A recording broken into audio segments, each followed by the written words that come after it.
Assalamualaikum warahmatullahi wabarakatuh. Selamat pagi Pak Dar, Pak Ali. Selamat pagi, Waalaikumsalam Pak Heru. Gimana kabarnya Pak Dar? Alhamdulillah sehat Pak Heru. Ali gimana? Alhamdulillah sehat Ya, Pak Heru. terima kasih sebelumnya saya ucapkan kepada Pak Dar dan Pak Ali Ya, Pak. karena telah menyempatkan diri untuk melakukan kegiatan hari ini. Ya, Saya akan menjelaskan di sini saya sebagai pengamat. Nanti Ya. kita akan melakukan coaching Pak ya. Ya. Saya sebagai pengamat, Bapak Ali sebagai coach dan Pak Dar sebagai coaching. Ya. Saya sebagai pengamat di sini nanti akan melihat coach bagaimana mendengarkan coachingnya dan bagaimana seorang coach itu memberikan pertanyaan berbobot kepada coachingnya.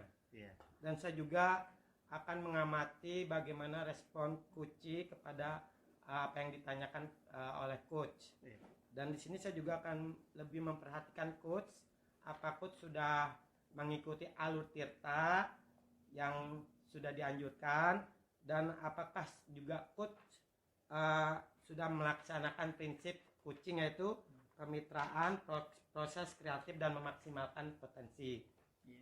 Ya.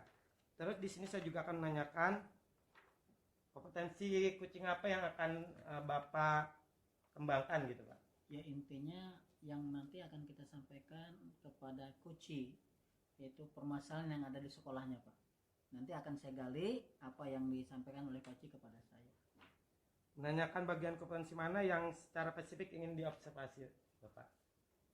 Itu hasil setelah kita bicara nanti Pak pada saat coaching. Ya nanti saya akan menggali apa yang disampaikan oleh Pak Minto di sekolahnya yang menjadikan mungkin selama ini keluhan dari Pak Minto itu sendiri yang ingin berbagi curhat dengan saya Pak Minto ya selaku coachnya sebagai coachnya gitu seperti itu Pak. Dan saya juga nanti akan memperhatikan Bapak apa yang sebagai indikator tercapaian dari tujuan pengembangan yang diinginkan. Ya insya Allah kita sesuai dengan alur tirtanya Pak. Oh begitu. Iya, tujuannya apa nanti setelah pada saat coaching nanti saya akan mengidentifikasi dari masalah tersebut, kemudian apa yang akan dilakukan oleh Pak Minto sendiri, rencana aksinya dan tanggung jawab itu sendiri. Oke, baik Pak. Bapak dipersilakan melakukan coaching kepada Pak Darmito, ya dipersilakan. Terima kasih Pak. Ya. Assalamualaikum Pak Minto. ya, Waalaikumsalam Pak Ali. Apa kabar? Alhamdulillah sehat. Pak Ali gimana? Alhamdulillah sehat.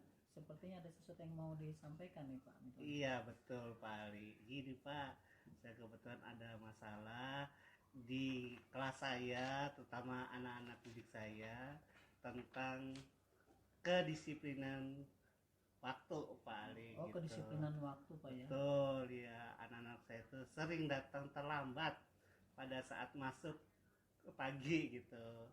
Kebetulan kan yang saya lihat perhatikan ini anak-anak kenapa suka sering terlambat ya kan, padahal itu kan masuk pagi udah hal biasa seperti itu. Nah, kalau macet di Jakarta emang wajar ya Pak ya. Makanya hubungannya ketika sampai di sekolah, kenapa kok bisa ini? Karena kan faktor di jalanan mempengaruhi ketika menuju ke sekolahnya seperti itu. Nah, kurang lebih seperti itu Pak. Permasalahan salah satunya yang saya hadapi itu tentang anak didik saya yang datang ke sekolahan nggak tepat waktu seperti itu Pak. Ya. Itu banyak nggak Pak siswa yang telat seperti itu Pak? Yang saya lihat selama ini Pak, anak-anak didik saya, kebetulan saya kan ngajar kelas 6 ya Pak ya, banyak sekali terutama di awal-awal pembelajaran ya. Kebetulan sebelumnya karena COVID tuh Pak, jadi kan pembelajaran secara daring ya kan 2 tahun tuh. Nah adaptasi dari COVID menuju tidak COVID di sini, mungkin anak-anak biasa ya belajar di rumah, terbiasa secara daring ketika sudah masuk ke sekolah. Jadi hal masuk pagi bagi mereka adalah hal yang sulit untuk bangun pagi dan datang ke sekolah seperti itu Pak. Nah itulah yang membuat saya menjadi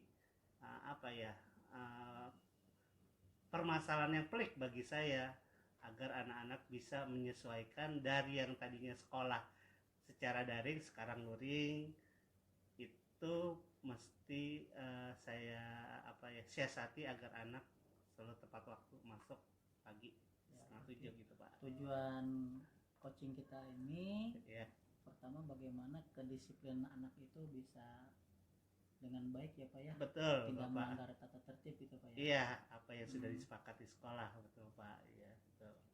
Itu sudah disosialisasikan belum itu Pak? Kalau Tentang- misalkan anak-anak datang pagi itu memang sebelumnya sudah diinfokan bahwa ketika PTM pembelajaran tatap muka 100% tentu harus datang pagi setengah 7. Kalau kelas 6 kan pulang jam 12 nih Pak ya. Nah, anak-anak itu seringnya datang jam 7 Pak. Berbagai alasan mereka bisa sampai sekolah telat itu yang tadi pernah saya sampaikan. Ternyata kan saya lihat-lihat identifikasi bahwa ada yang kena macet lah, kemudian ada yang kendaraannya sulit untuk dapat sampai di sini. Kan kalau Gojek atau ojek online itu rush hour ya, jam-jam sibuk, agak sulit mendapatkan ojek-ojek online. Kemudian juga yang bangunnya siang, berbagai macam tuh Pak ya, permasalahan mereka yang membuat mereka telat sampai ke sekolah seperti itu. Nah, jadi saya agak gimana nih solusinya untuk menghadapi anak-anak yang selalu telat, yang selalu seenaknya masuk. Kan ada aturan di sekolah jam setengah 7 sudah masuk, dan untuk pembelajaran selanjutnya sudah dimulai, tapi dia masuk baru jam 7 gitu Pak. Gitu. Yang sudah Bapak lakukan selama ini sehingga kok sampai Bapak merasa ini agak sulit begitu Pak? Iya, baik Pak.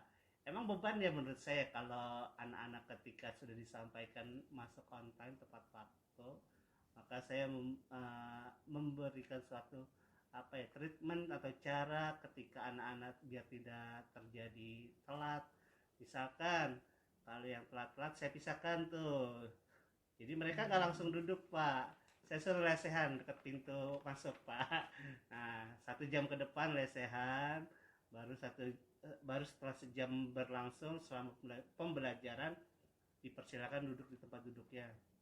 Dengan seperti itu maksud saya bahwa yang duduk lesehan terlambat itu dibedakan bahwa ini yang tidak on time tepat waktu berdasarkan dari aturan sekolah yang harus masuk setengah 7. Nah, dengan seperti itu anak-anak mungkin kalau anak kelas 6 ada yang malu gitu, udah gede gitu ya, duduk di dekat depan pintu lesehan. Di satu sisi memang saya memperlakukan itu gunanya untuk membuat jerak sih Pak. Intinya anak-anak tidak mengulangi lagi perbuatan seperti itu, dan yang lainnya bisa lebih tertib lagi, terutama yaitu kehadiran tepat waktu. Bapak melakukan itunya sendiri atau gimana tuh Pak? Nah, saya melakukan itu pertama saya lihat gini, kok kelas saya banyak sekali yang suka telat ya, artinya di kelas saya sendiri gitu. Nah akhirnya saya berinisiatif untuk ini gimana caranya mengantisipasi kedisiplinan, ketepatan anak-anak masuk ke dalam kelas. Nah itu yang saya lakukan agar saya bisa mengeliminasi, menghilangkan dari anak-anak yang telat itu. Tujuannya seperti itu Pak. Gitu. Jadi dengan yang udah Bapak lakukan ternyata itu ada perubahannya Pak ya? Iya, selama ini yang sudah saya lakukan terhadap tindak lanjut saya gitu, ada perubahan yang signifikan, karena dari situ anak-anak mulai jerak dan mungkin malu ya ketika sampai di sekolah tiba-tiba lesehan duduk.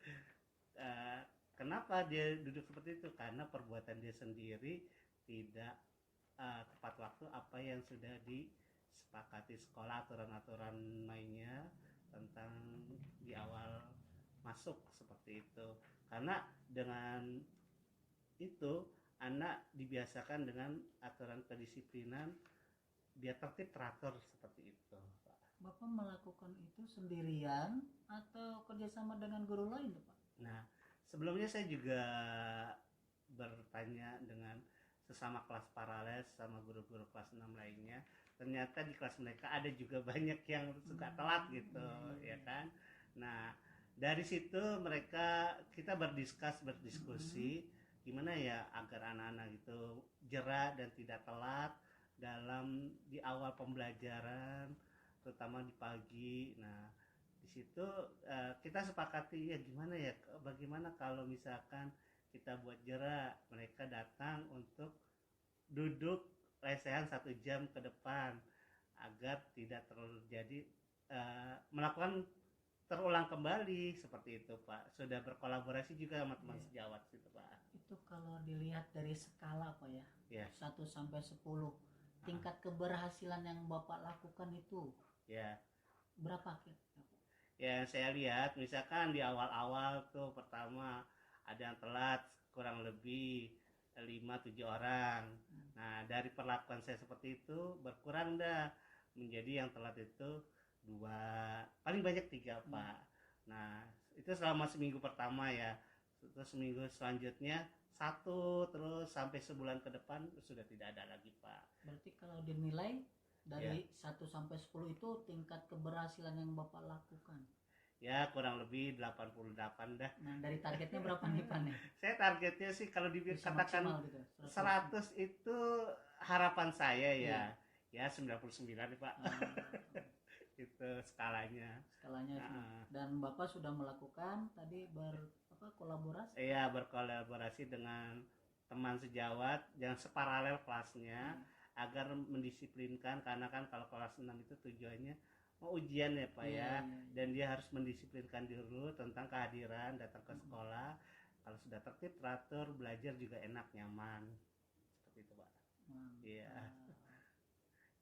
Kurang lebih apa yang sudah saya lakukan dengan teman-teman sejawat, gunanya anak biar sadar bahwa mereka lebih disiplin, menghargai waktu, ya kan, tertib teratur, dan tidak seenaknya ketika masuk sekolah. Karena sebelumnya PTM. Iya, yang secara daring, jadi mereka hanya ngerjakan terlena ya, Pak. Betul. Jadi masuk itu mungkin dia agak sulit kali ya. Jadi kebiasaan di rumah kebawa lagi ke sekolah. Kebiasaan di rumah santai-santai, kurang disiplin yang dari aturan sekolah. Jadi mungkin dari awal lagi untuk bisa mendisiplinkan diri. Nah, kita guru-guru kelas 6 yang cuci piring deh, Pak. Seperti itu. Nah, tadi kan skala Bapak kurang lebih 80 ya, Pak, yang sudah Bapak lakukan. Targetnya mudah-mudahan dapat 90%, bahkan kalau bisa 100% ya, Pak. Jadi tidak ada lagi anak yang terlambat, Pak ya. Betul, Pak. Karena kan di satu sisi kita juga ada anak-anak yang inklusi juga ya kan. Jadi selain itu juga kita harus membiasakan diri bahwa anak-anak untuk semua hal tentang kedisiplinan, baik yang non inklusi maupun inklusi, diharapkan bisa menyesuaikan tentang kedisiplinan waktu. Seperti itu, Pak. Nah, rencana Bapak nih, Pak, untuk ke depan, tadi kan Bapak punya target ya, sampai hampir 100% lah gitu ya, anak tidak ada yang terlambat. Rencana yang mungkin seminggu ke depan atau sampai semester depan sudah ada belum, Pak? Rencana saya untuk 1 semester ini, 3 bulan ke depan itu sudah tidak ada yang terlambat lagi, baik dari kelas 6 lainnya gitu ya kan. Ini kan kita semua tuh jumlah siswa kelas 6 hampir 150 nih, Pak, sangat banyak sekali, dan 5 lokal lagi gitu ya kan. Untuk menertibkan mereka secara serempak tidak terlambat itu bukan hal mudah bagi kami guru-guru kelas atau wali kelas ya dengan kan. berbagai karakternya, Pak. Dengan berbagai karakter, kemudian dengan berbagai problema di rumahnya. Kan tadi berbagai macam, ada yang macet di jalan, ada yang kendaraannya nggak ada yang untuk dapat kendaraan rush hour jam sibuk jadi sulit. Nah, seperti itu, Pak. Gitu.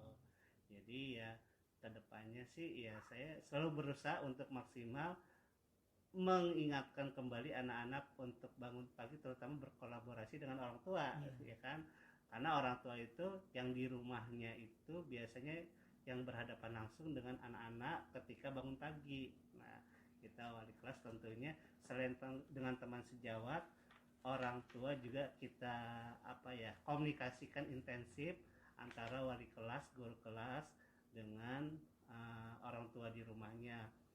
Karena dengan orang tua ikut berkecimpung ke dalam permasalahan yang kita hadapi, tentunya juga mereka untuk bisa membantu kita juga sama-sama menghadapi anak yang kurang tertib seperti itu, Pak. Tadi saya tertarik nih berkolaborasi dengan orang tua. Apa berkolaborasinya gimana? Telepon atau bagaimana itu, Pak? Kok bisa ada nanti target Bapak bisa berubah seperti itu? Iya, tentunya kita lihat berapa kali anak terlambat ya, Pak, dalam seminggu. Lihat misalkan dalam sebulan ternyata lebih dari 4 kali, tentunya itu harus kita panggil orang tuanya, kita diskusikan bagaimana baiknya untuk solusi terhadap permasalahan anak yang sering telat gitu.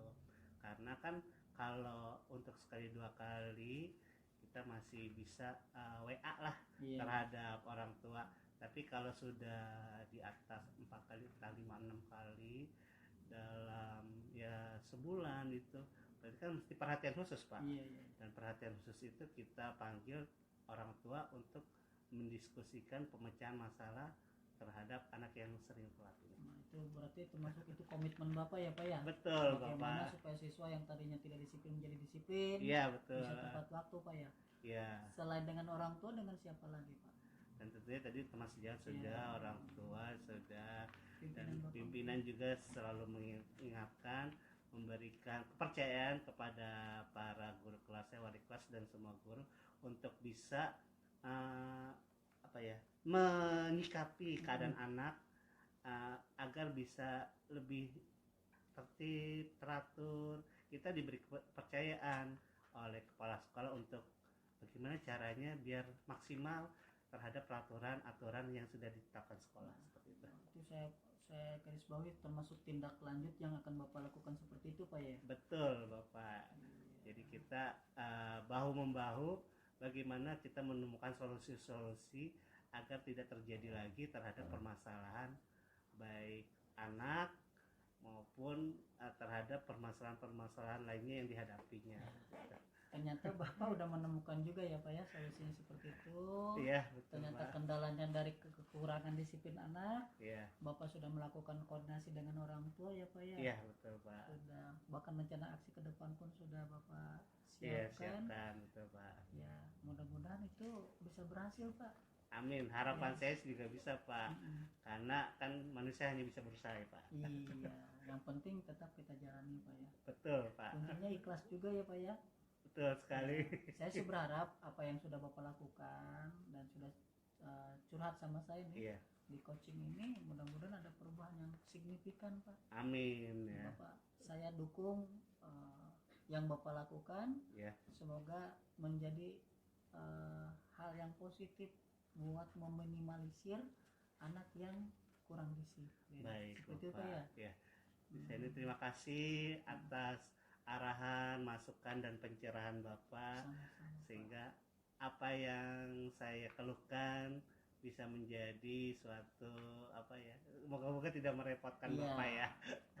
Itu kan sekarang udah plong, Pak ya. Iya, Pak, sudah ada pencerahan. Iya, yang penting Bapaknya semangat, Pak. Siap, Pak. Gitu. Kolaborasi tadi dengan orang tua, dengan teman sejawat, kepala sekolah. Gitu. Tetap semangat, Pak. Iya, baik, Pak. Kewajiban kita, Pak ya, dalam mendisiplinkan anak. Betul, baik, Pak. Makasih, Pak. Sama-sama. Mungkin itu saja, Pak ya, coaching kita hari ini. Semoga apa yang kita bicarakan Bapak mendapatkan suatu pencerahan yang positif. Amin. Terima kasih, Pak Minto ya. Sama-sama, Pak Ali.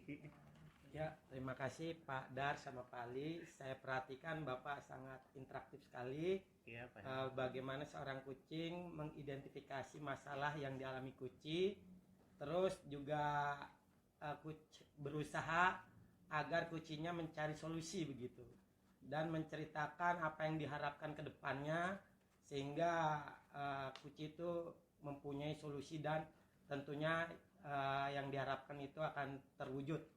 Ya, Jadi penilaian saya bagus, sangat bagus semua. Terima kasih. Ya. Makasih. Saya rasa cukup hari ini mengenai kucing. Mungkin lain waktu kita akan bertemu kembali. Baik. Terima kasih Pak Ali. Ya. Ya, terima kasih Pak Dan. Terima kasih Pak Ya. Heru, Pak Ali. Billahi taufiq wal hidayah. Saya akhiri wabillahi taufiq wal hidayah. Wassalamualaikum warahmatullahi wabarakatuh. Waalaikumsalam. Ya, selamat siang dan assalamualaikum warahmatullahi Pak Heru, Pak Ali. Waalaikumsalam warahmatullahi wabarakatuh. Ya, bagaimana kabar keduanya? Alhamdulillah. Ya, saya harap kedua-duanya baik juga ya. Ya. Saya juga alhamdulillah baik juga sehat. Nah, di sini saya sebagai pengamat Minto, kemudian Pak Heru sebagai coach. kemudian Saya Ali Sartono sebagai coaching. baiklah. Oke, saya akan bertanya kepada coachnya dulu nih ya. Iya. Ya, Pak Heru sebagai coach di sini. Dari sebagai coach ini alur yang akan disampaikan yaitu alur apa Pak Heru nanti? Alur Tirta Pak. Ya, Tirta itu yaitu apa aja tuh tahapannya? Tujuan, mengidentifikasi masalah, identifikasi, kemudian cari reaksi, Reaksi. aksi nyata, serta tanggung jawab. iya Dari nanti coach yang akan Bapak sampaikan ke coachingnya ya kan. iya betul Pak. Kemudian prinsip coaching itu yang nanti akan disampaikan sama Pak Heru apa aja? Kemitraan, proses aktif, proses kreatif, ya kreatif, serta memaksimalkan potensi potensi Ya. dari coach itu Iya, sendiri benar. tentunya ya. Coachingnya itu Pak Ali. Nah, dari coach yang diperankan oleh Pak Heru, kompetensi coaching yang ingin dikembangkan apa nih Pak Saya Heru? akan mengembangkan kompetensi kehadiran penuh atau present Ya, dan mendengarkan aktif ya. dan akan memberikan pertanyaan berbobot kepada klien atau coach saya nanti. Baik, Ya. iya terima kasih. Nah, untuk menanyakan bagian kompetensi mana yang spesifik yang ingin diobservasi coach terhadap coachingnya ini nanti? Nanti saya akan lebih menekankan kepada mendengar aktif dan memberikan pertanyaan berbobot kepada coach atau klien.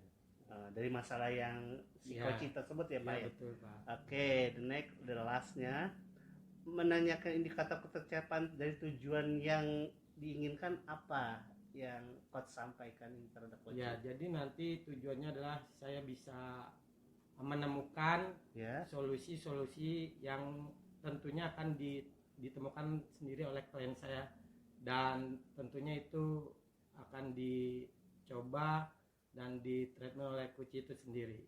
ya. Ya.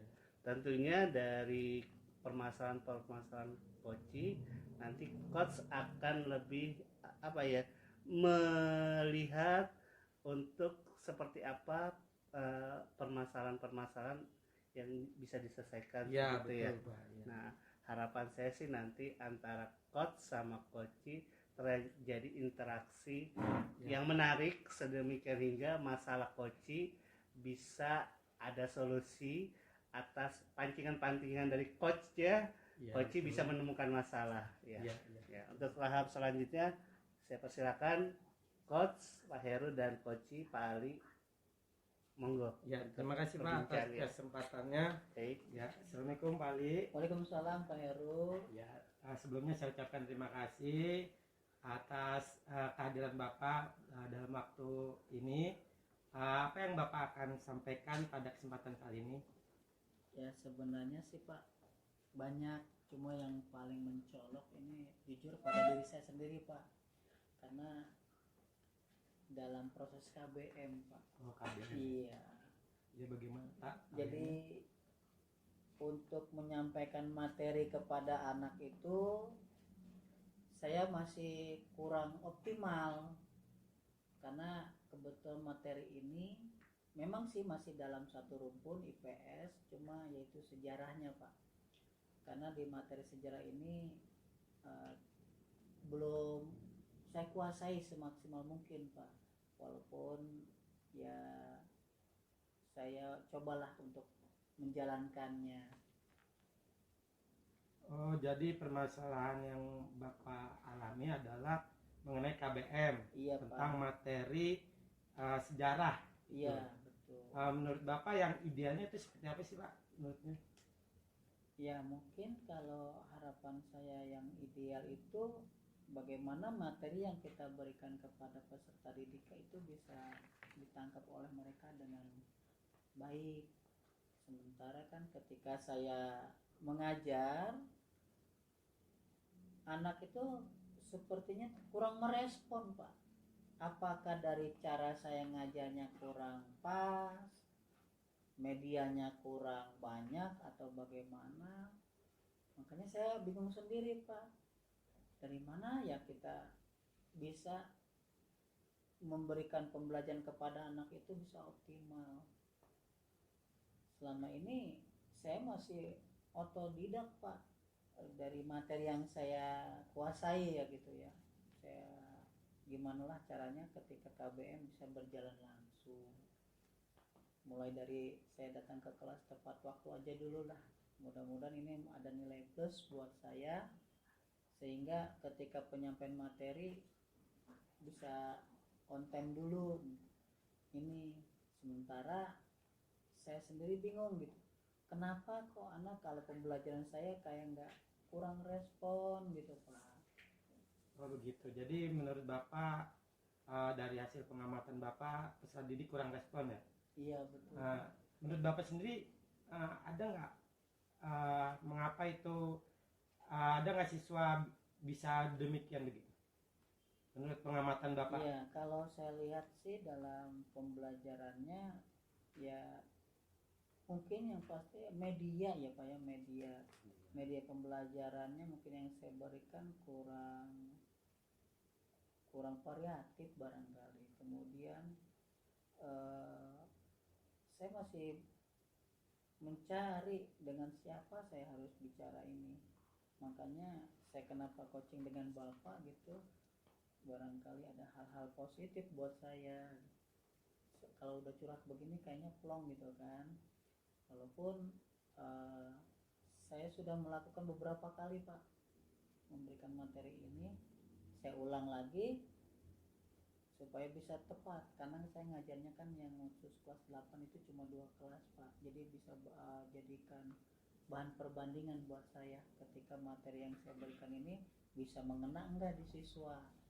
Itu mulai dari mempersiapkan alat perangnya Pak, kayak paper dan sebagainya, kemudian media pembelajaran yang saya bisa siapkan seperti itu. Menurut Bapak jadi kurangnya respon dari peserta didik karena medianya kurang gitu Pak? Di antaranya seperti itu kayaknya deh Pak. Ada hal lain selain media Pak? Ya memang jujur kalau materi sejarah itu kan saya bukan paknya Pak. Bukan paknya, saya kan IPS-nya dari IPS. IPS-nya kan itu akuntansi ekonomi ya Pak ya. Mungkin kalau hitungan dan lainnya bisa saya kotak sih geografi. Kalau sejarah ini mentok Pak. Tapi ya saya berupaya lah semaksimal mungkin kan, kalau guru harus menunjukkan profesionalisme kita ya Pak ya. Ya saya berupaya mencari referensi dari luar seperti itu. Ya melihat hal tersebut, bagaimana Bapak untuk mengatasi hal tersebut? Saya sementara ini melalui MGMP Pak. Oh masuk MGMP. Ya MGMP mata pelajaran IPS. Kemudian kan di sekolah juga ada, kemudian di level atau tingkat kecamatan juga ada. Saya mencoba untuk aktif dalam kegiatan MGMP ini biar apa yang menjadi beban buat saya ketika mengajar ada solusi yang saya temukan di sana. Walaupun alhamdulillah sih Pak, ketika kita sudah melakukan koordinasi melalui MGMP, ada hal baru buat saya. Bagaimana teknisnya dalam menyampaikan materi kepada anak. Selain itu di sekolah juga kita MGMP di sekolah alhamdulillah Pak, ada masukan juga. Jadi teman-teman memberikan hal-hal positif bagaimana memberikan materi IPS itu sendiri, khususnya dalam satu rumpun gitu Pak. Oh, dengan Bapak masuk MGMP ada perubahan gitu Pak? Ya alhamdulillah sih Pak. Ya. Sekarang saya bisa menemukan ternyata memang ada manfaatnya Pak dengan MGMP ini. Yang tadinya saya nggak pede ya Pak ya menjelaskan materi tentang sejarah, Ya perlahan saya bangkit, bagaimana kita tetap menunjukkan profesionalisme kita di depan anak. Itu mungkin yang saya rasakan gitu. Apalagi saya ngajar sebenarnya bukan hanya kelas 8, kelas 9 juga. Kalau untuk kelas 9 kan materinya itu udah enak, jujur Pak, enak. Kenapa? Nggak ngambang. Kalau kelas 8 ini ngambang Pak, yang saya rasakan gitu ya. Kenapa? Seperti itu, ya entah mungkin dari silabus dan sebagainya. Tapi saya tetap berupaya. Ketika saya memberikan materi di kelas ini bisa optimal, bisa mengena lah gitu kepada anak. Jadi capaian yang diinginkan dalam RPP juga bisa terpenuhi lah seperti itu Pak. Itu untuk medianya sendiri itu apa yang diharapkan, apakah siswa dapat satu-satu apa menyeluruh apa bagaimana Pak? Saya sih berusaha begini Pak, untuk media pertama saya googling dulu Pak. Googling. Saya googling, cari-cari yang tepat gitu ya, tepat untuk menyampaikan materi yang saya akan ajarkan. Udah gitu ya tadi dari MGMP sendiri saya coba untuk adanya keseragaman, karena kan ada guru yang sama ngajarnya di kelas 8-nya atau sleeper lah gitu, hanya berbeda kelas saja, supaya apa yang bisa disampaikan oleh saya ketika di kelas ini bisa optimal. Ya cuma memang dengan materi ya, terutama materinya yang ngepas gitu biar bisa disikapi oleh anak kan, seperti itu Pak. Menurut Bapak dari sebelum Bapak bergabung MGMP dan setelah bergabung MGMP, perkembangannya dari 1 sampai 10 kira-kira penilaian menurut Bapak berapa itu? Ya memang kalau menilai untuk diri saya sendiri dari poin 7 lah, 7 bisa saya kuasai perlahan-lahan. Ya targetnya sih sampai ke 10. Oh, targetnya 10. Targetnya 10 ya, semua ingin optimal Iya, apa ya benar, seperti benar. itu. Jadi apa yang kita sampaikan kepada peserta didik juga bisa disikapi oleh anak, bisa dicermati dengan mudah gitu. Ya tadi juga ternyata dengan MGP juga alhamdulillah ada masukan yang positif buat saya, baik MGMP di sekolah maupun di tingkat kecamatan atau berikutnya ke sana. Banyak masukan-masukan dari teman-teman juga. Kalau pas materi tersebut mereka memberikan hal-hal yang mudah. Akhirnya sampai termasuk menggunakan model pembelajarannya di kelas harus bagaimana. Apalagi kan dengan sekarang intinya bagaimana anak juga harus aktif seperti itu. Ya tadi Bapak katakan sebelum dan setelah mengikuti MGMP ada perubahan sampai 7 nilai. Nah, harapan Bapak ada sampai 10. Jadi apa yang akan Bapak rencanakan ke depannya supaya mencapai nilai tersebut gitu? Ya insya Allah sih Pak, mungkin saya berupaya terutama dalam penggunaan model pembelajaran barangkali Pak ya. Karena dengan model pembelajaran ini mungkin bisa optimal. Mulai saya tadi dapat referensi dari teman di MGMP, kemudian melalui googling, dan saya temukan sana semua, karena kan googling itu disebutnya mbahnya anak-anak ya, sampai anak-anak lebih pintar dari kita gitu Pak. Dan ternyata dengan menggantikan metode bagaimana anak itu aktif, ada peningkatan Pak. Jadi ya kita belajar juga dari anak ya. Oh ternyata sejarah ini sebenarnya nggak begitu sulit gitu. Yang penting kitanya mau pertama baca, kemudian mencari referensi-referensi tertentu yang menunjang pembelajaran saya, melibatkan teman-teman baik di MGMP maupun di luar sekolah.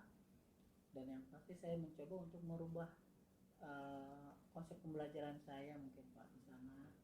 Jadi anak tidak monoton terus kan, kalau pakai ceramah terus menceritakan sejarah-sejarah yang lama mungkin anak bosan. Tapi dengan saya ganti metode atau model pembelajaran, alhamdulillah ada peningkatan Pak. Walaupun tadinya ya sempat meragukan apakah dengan menggunakan konsep atau model pembelajaran yang saya akan lakukan ini akan ada perubahan yang signifikan terhadap pembelajaran materi saya. Tapi ternyata alhamdulillah walaupun tidak signifikan gitu ada perubahan. Jadi anak sudah tidak canggung lagi mau belajar yang saya sampaikan, kemudian saya pun percaya diri dengan yang saya sampaikan ini bisa optimal diterima oleh anak. Itu Ya, menurut Bapak sendiri ada kesulitan nggak ketika pembuatan media-media gitu? dengan tadi Pak kolaborasi saya dengan teman, saya alhamdulillah Pak. Jadi sekarang saya bisa ya itu dipermudah, dapat referensi melalui googling itu sendiri maupun dari teman untuk ketika saya mengajar di kelas. Jadi mulai alat perang saya dari RPP itu sudah saya modifikasi supaya bisa mengenal lah pada saat pengajarannya kepada anak. Kemudian dengan adanya informasi dari teman ini, kepedean saya di depan kelas itu semakin naik lah Pak gitu. Jadi ya alhamdulillah seperti itu mungkin Pak. Oh, berarti setelah berkolaborasi dengan teman tidak ada lagi kesulitan ya, Pak, Ya, pembuatan media. Pembuatan media juga. Iya. Ya dengan cara kerjasama mungkin dengan sesama guru mata pelajaran, akhirnya saya bisa menemukan formula-formula yang pas, yang tepat ketika bagaimana saya mengajar. Mulai dari membuat anak kondusif dalam belajar, kemudian materi yang saya berikan pun bisa diterima oleh anak, dan hal-hal lain mungkin penggunaan media ataupun model pembelajaran saya coba seperti itu, mengikuti alur seperti menyediakan alat-alat tes. Saya sudah berupaya seperti itu, ya mudah-mudahan ada peningkatan yang lebih baik pada dalam pembelajaran. Ya, kira-kira Bapak ingin berkolaborasi dengan siapa gitu, maksudnya yang dipercaya sama Bapak? Apakah ada satu orang saja atau berapa orang, apa gimana Pak? Ya kalau harapan saya berkolaborasi sebenarnya bukan hanya dengan satu mapel atau satu rumput sih Pak. Iya, iya. Karena mungkin orang lain pun ada yang lebih berpengalaman Gitu, ya. berpengalaman di materi yang bisa saya sampaikan gitu.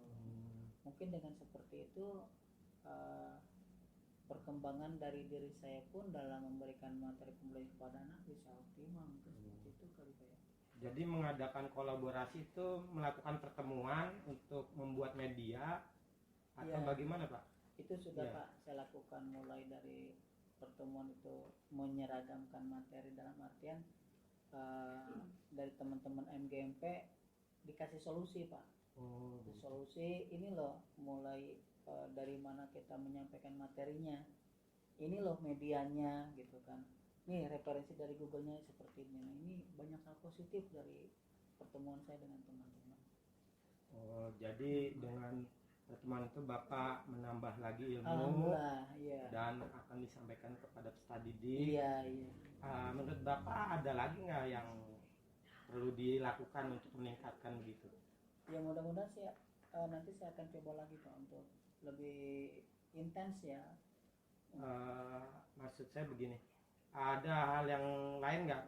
Misalkan tadi peserta didiknya kurang respon, apa perlu kita melakukan kolaborasi dengan orang tua supaya anaknya lebih fokus? Apa hanya fokus ke Bapak Ya, saja gitu? ya saya memang selain dengan guru, saya coba juga konfirmasi dengan orang tua.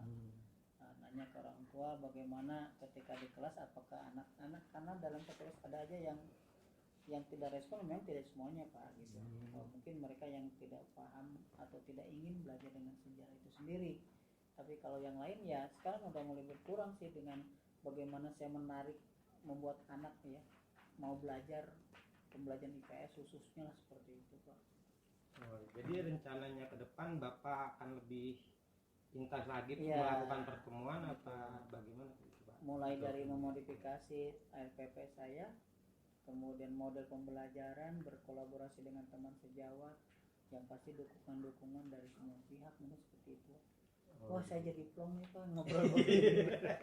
Ternyata Ya, mudah-mudahan dengan kita begini sharing, Iya. Bapak dapat mengatasi apa yang jadi permasalahan Bapak, dan tadi Bapak juga berusaha mengembangkan diri, berkolaborasi dengan teman sejawat dan ikut ke MGMP, dan tentunya harapan Bapak mudah-mudahan tercapai. Amin Pak. Ya, mungkin itu saja. Dan tentunya kalau Bapak mungkin ada permasalahan lagi, kita bisa ngobrol lagi di lain waktu. Amin ya, terima kasih Pak ya. Dan tentunya jangan bosan-bosan ketemu Iya. saya lagi Pak ya. Terima kasih. Iya. Pak. Terima kasih. Ya, saya ucapkan terima kasih juga. Iya. Terima kasih Pak. Iya. Ya. Sudah Pak. Ya, Ya. baik, terima kasih.